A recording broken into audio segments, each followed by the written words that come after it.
دوئل 4 با جناق سیاه چرده و خرزور رو میبینیم در مسابقات مردان آهنی جاده سیمان آفریقا. شرکت کننده اول آرش با شورت پارش این کنده 8585 کیلویی رو بلند میکنه. باریکلا. راز موفقیت آرش برای بلند کردن این بشکه زیتون خوردن شیره انگور هفته 4 باره. ماشاءالله بناره رو بگیردم. اوه این مال کیه؟ ماشاءالله. درجه تبتون بالا بشه. شرکت کننده بعدی غلام آچار شلاقی. هر کس بتونه کنده گوشتی رو بیشتر بالا ببره با خود کنده بره مرحله بعد خانه بره آچار کشی. طاقت نبینم بیقراری.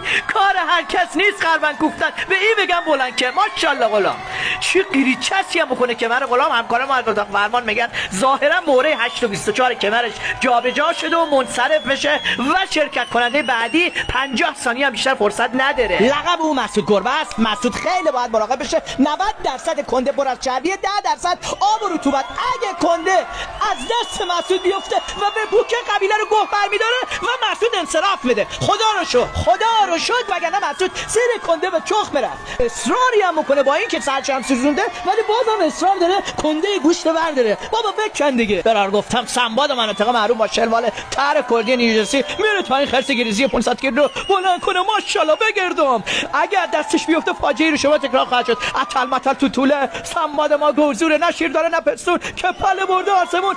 انقوزی سنباد وقت نگوزی و قهرمان میشه. روغن زردی که خوردی حلاله. الهی خوشبخت بشید.